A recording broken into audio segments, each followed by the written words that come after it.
Halo Soccer Mania, pastikan tonton sampai tuntas karena ada 29 informasi penting hari ini yang gak boleh kalian lewatkan. Mari kita bahas. AFCON 2027 bakal jadi edisi yang beda. CIF sudah mengunci jadwal mulai 19 Juni sampai final 17 Juli 2027. Menariknya, Kenya, Tanzania, dan Uganda bakal bagi peran sebagai tuan rumah. Ini pertama kalinya turnamen digelar oleh 3 negara sekaligus. Mengacu rilis resmi CIF, proses kualifikasi dimulai lewat undian 19 Mei 2026 dengan format 48 tim dibagi ke 12 grup sebelum mengerucut ke putaran final. Lepas dari panggung Afrika, mari intip pesta juara di Portugal. FC Porto memastikan gelar Liga Portugal usai menang tipis 1-0 atas Alverca di laga yang digelar Sabtu malam. Bermain efektif, satu-satunya gol lahir dari sundulan Jan Bednarek di menit ke-40 cukup untuk mengamankan kemenangan. Kemenangan ini membawa Porto unggul 9 poin dan mengunci gelar lebih awal.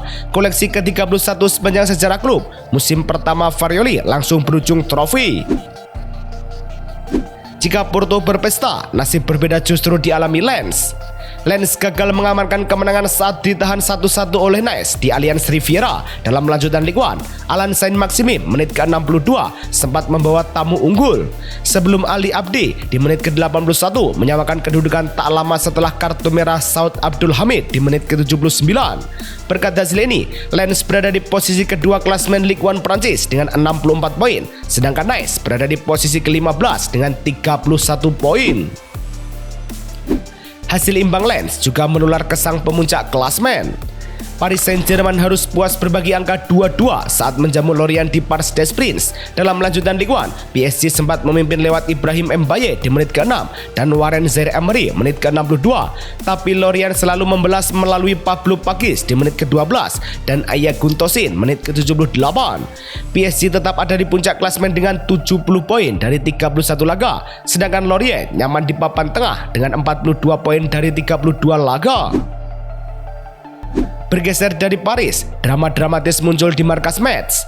Metz tumbang 1-2 dari Monaco di Ligue 1 di Stade Saint-Symphorien. Jesse Demingue di menit ke-50 sempat membawa tuan rumah unggul sebelum Valorin Balogun menit ke-61 menyamakan lewat tembakan keras. Saat laga tampak menuju imbang, Ansu Fati menit ke-90 lebih jadi penentu kemenangan dramatis Monaco. Kegagalan ini memastikan Metz terdegradasi setelah tanpa kemenangan dalam 20 laga beruntun, sementara Monaco naik ke posisi 6 menjaga peluang ke kompetisi Eropa. Di balik kemenangan Monaco, ada kembalinya sang bintang utama. Setelah 1084 hari, Paul Pogba akhirnya kembali jadi starter di laga resmi. Momen itu datang saat ia masuk starting 11 awal AS Monaco dan ikut membantu kemenangan atas FC Metz. Terakhir kali Pogba memulai pertandingan kompetitif terjadi pada Mei 2023 di periode keduanya bersama Juventus. Sejak itu, karirnya seperti berhenti sejenak. Kini ia kembali ke panggung. Sulit membayangkan versi terbaiknya dulu, tapi peluang untuk melihat Pogba lagi tetap menarik untuk ditunggu. Paul Pogba sudah kembali, begitu juga kebangkitan raksasa Jerman. Schalke akhirnya kembali ke Bundesliga, mengunci tiket promosi lewat kemenangan tipis 1-0 atas Fortuna Düsseldorf. Hasil itu jadi penutup manis musim yang stabil di bawah Miron Muslik. Setelah sempat terpuruk sejak degradasi 2022-2023, perubahan skuad dan arah tim bikin mereka melesat. 5 kemenangan beruntun di awal musim langsung mengangkat posisi, lalu konsisten dijaga. Catatan 12 laga tanpa kalah plus lini belakang paling rapat di liga jadi fondasi kuat kebangkitan ini. Sukses Schalke ini tak lepas dari tangan dingin sang pelatih. Miron Muslik akhirnya mengikat masa depan bersama Schalke setelah membawa klub itu kembali ke Bundesliga usai 3 tahun absen. Klausul otomatis aktif, kontraknya kini berlaku sampai 2028. Di tengah euforia stadion, Muslik menegaskan perjalanan belum selesai. Ia merasa cocok dengan karakter Schalke yang selalu bangkit, dan dari laporan klub, proyek ini memang dibangun untuk berlanjut, bukan sekedar promosi singkat. Sambil Schalke merayakan promosi, kasta tertinggi Jerman diguncang hujan gol. Laga Bundesliga di Allianz Arena berakhir pesta gol 3-3. Budu Sivcivatse di menit ke-22, menit ke-76, dan Aaron Dinky di menit ke-31 membawa Heidenheim unggul. Sementara Leon Goretzka menit ke-44 dan menit ke-57 mencetak brace untuk Bayer.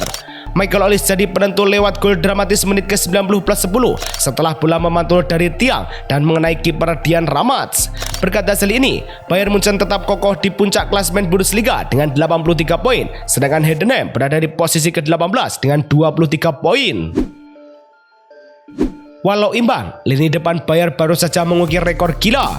Musim ini terasa seperti panggung milik lini depan Bayern. Harry Kane, Michael Olise, dan Luis Diaz lagi-lagi bikin angka bicara keras. Total 101 gol di semua ajang. Angka itu melewati capaian trio Real Madrid musim 2015-2016 yang diisi Gareth Bale, Karim Benzema, dan Cristiano Ronaldo dengan 100 gol. Menariknya, Bayern melakukannya dengan distribusi gol yang lebih merata, bukan cuma tajam, tapi juga kolektif. Ketika satu mandek, yang lain langsung ambil alih. Ketajaman Bayern berbanding terbalik dengan lini serang Napoli semalam. Napoli ditahan Como 0-0 dalam lanjutan Serie A di Stadion Giuseppe Sinigaglia. Laga berjalan terbuka dengan peluang beruntun dari kedua tim, termasuk upaya Tassos Dovikas di menit ke-8 dan Asane Diao menit ke-17 dan menit ke-30 yang berkali-kali digagalkan barisan belakang Napoli, membuat Napoli tertahan di posisi 2 dengan 70 poin dan makin sulit mengejar Inter. Como tetap nyaman di 5 besar dengan 62 poin. Napoli tertahan, namun rival mereka Inter justru makin kokoh. Manuel Akanji tampaknya sudah mengunci masa depannya di Inter Milan. Bek asal Swiss itu dikabarkan segera mendapat kontrak 2 tahun setelah kepindahannya dari Manchester City hampir pasti dipermanenkan. Kuncinya ada di klausul, ia harus tampil di minimal 50% laga. Target itu sudah lewat. Satu syarat lain juga nyaris terpenuhi karena Inter cuma butuh 1 poin lagi untuk mengamankan gelar Serie A. Mengutip laporan La Gazzetta dello Sport, City bakal menerima sekitar 15 juta euro menutup perjalanan 3 musim Akanji di Etihad. Selain Akanji di Inter, AC Milan mulai mencuri star transfer. AC Milan gak mau buang waktu. Menurut laporan Corriere dello Sport, mereka sudah lebih dulu mengajukan kontrak 3 tahun untuk Leon Goretzka dengan nilai sekitar 5 juta euro per musim plus bonus.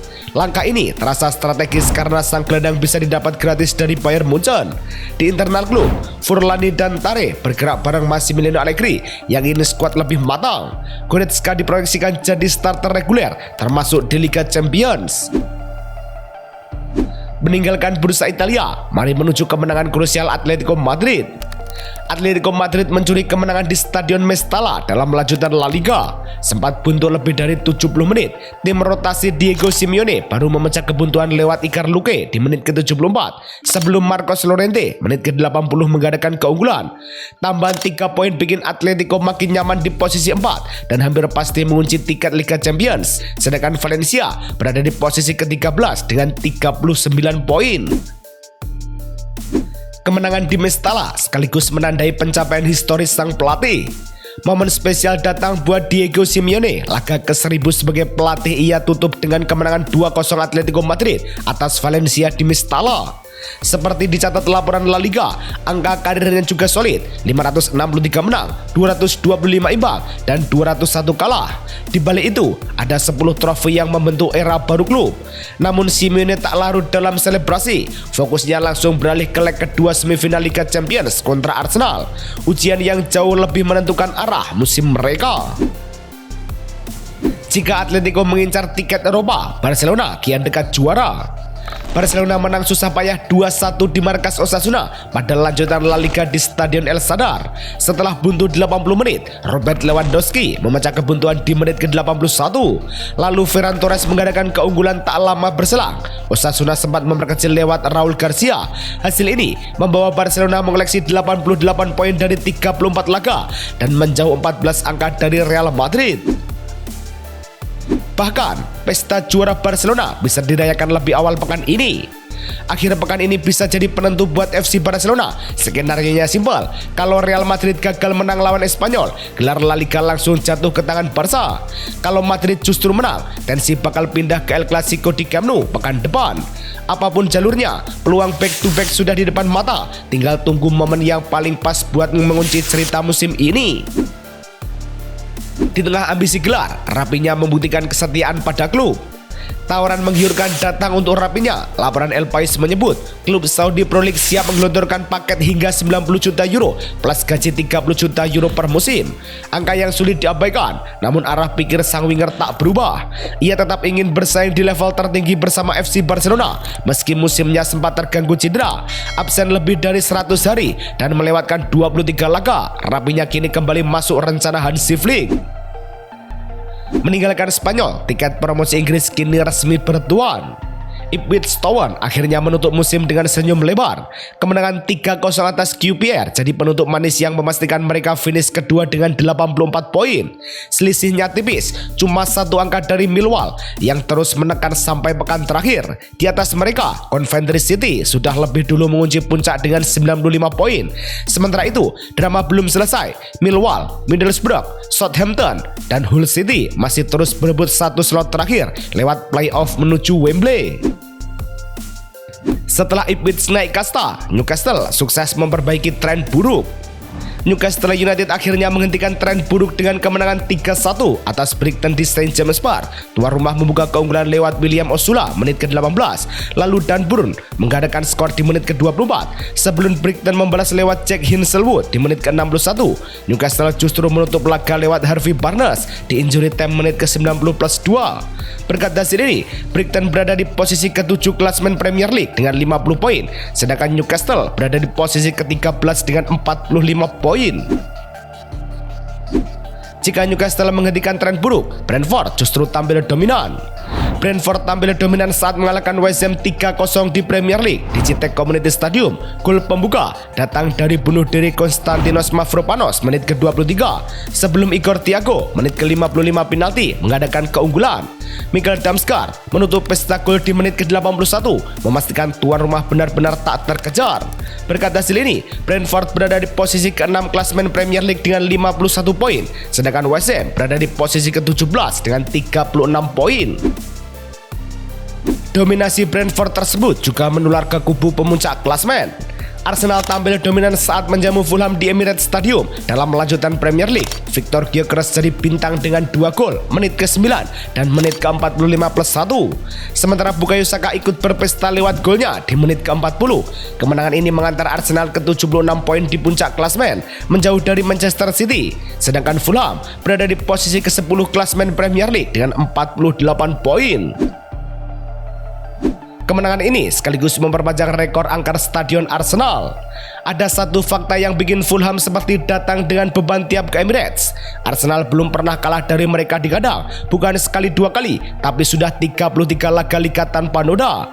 Rekor ini bahkan disebut Squawka sebagai yang terpanjang dalam sejarah Liga Inggris untuk duel kandang 1 lawan 1. Artinya sederhana, tiap Fulham bertamu sejarah seolah berdiri di belakang Arsenal. Bukan cuma dominasi biasa, ini seperti kutukan yang terus berulang dan sampai sekarang belum bisa mematahkannya. Keangkeran Emirates juga mengiringi tinta emas kepelatihan Mikel Arteta. Mikel Arteta lagi menulis bab baru di Arsenal. Sepanjang musim 2025-2026, timnya sudah mengoleksi 40 kemenangan dari 58 laga di semua kompetisi, melewati capaian terbaik Arsene Wenger yang dulu berhenti di 39 kemenangan musim 2001-2002. Menariknya, musim Wenger itu berujung double winners. Sekarang, Arsenal milik Arteta bahkan nyaris menyamai rekor 41 kemenangan dari era 1970-1971. Bedanya, satu pertanyaan masih menggantung. Apakah angka ini bakal diikuti trofi sebesar dulu? Selain rekor Arteta, sang striker juga menyamai catatan legenda. Victor Gyökeres lagi benar-benar panas di musim debutnya bareng Arsenal. Striker asal Swedia itu sudah mengoleksi 21 gol di semua kompetisi, angka yang bikin dia masuk klub eksklusif. Data dari Squawka menyebut ia jadi pemain Arsenal pertama sejak Alexis Sanchez pada 2014-2015 yang langsung tembus 20 lebih gol di musim perdananya. Di Premier League, cuma Erling Haaland dan Igor Thiago yang punya catatan lebih tinggi. Sebuah start yang bukan sekedar menjanjikan, tapi sebuah jadi pembuktian. Ketajaman Gyökeres makin sempurna berkat kembalinya sang bintang utama. Setelah 8 laga cuma mentok 1 gol, Arsenal akhirnya menemukan napasnya lagi. 3 gol mengalir deras seperti beban yang lepas sekaligus. Kuncinya ada pada kembalinya Bukayo Saka sebagai starter sejak akhir Maret. Dampaknya langsung terasa, 1 gol, 1 assist, ritme tim hidup lagi. Data dari Squawka juga menegaskan pengaruhnya. Saka kini sudah terlibat dalam 150 gol untuk Arsenal, rinciannya 80 gol dan 70 assist. Dari Arsenal yang cerah, nasib Kolo Muani justru tak menentu. Masa pinjaman randal Kolo Muani di Tottenham Hotspur tampaknya cuma persinggahan singkat. Menurut laporan Nicolas Kira, ia bakal kembali ke Paris Saint-Germain di akhir musim. Masalahnya, Luis Enrique disebut belum memasukkannya dalam rencana tim. Artinya, peluang pindah lagi cukup terbuka. Musim ini, Kolo Muani mencatat 5 gol dan 4 assist dari 37 laga. Angka yang belum benar-benar mengunci masa depannya. Saat masa depan Muani abu-abu, Liverpool mulai membidik bek anyar. Liverpool mulai serius melirik Marcos Senesi yang bakal berstatus bebas transfer dari AFC Bournemouth. Info dari Matteo Moretto menyebut minat itu makin kuat. Apalagi lini belakang masih butuh kepastian. Di saat Tottenham Hotspur belum tentu dapat tiket Liga musim depan, Liverpool bisa bergerak lebih cepat. Ada satu faktor tambahan, hubungan selama Senesi dengan Arne Slot sejak di Feyenoord. Itu bisa jadi pintu masuk yang tak dimiliki klub lain. Jika Liverpool mengincar Senesi, Manchester United tetap mengandalkan Casemiro. Casemiro lagi-lagi membuktikan pengaruhnya buat Manchester United sepanjang April. Dari 3 laga, 2 gol lahir dari kepalanya. Detail yang terasa penting, apalagi salah satunya menjaga asa saat lawan Leeds United. Menurut laporan klub, performa makin terasa ketika United menang tandang krusial di markas Chelsea. Ditutup gol ke gawang Brentford, kontribusinya bukan cuma angka, tapi juga tackle, tembakan jarak jauh, dan ketenangan saat tim bertahan di menit akhir. 29 berita sudah kita bahas semua. Pastikan kalian gak ketinggalan berita besok dengan cara klik subscribe. Saya pamit, terima kasih Soccer Mania.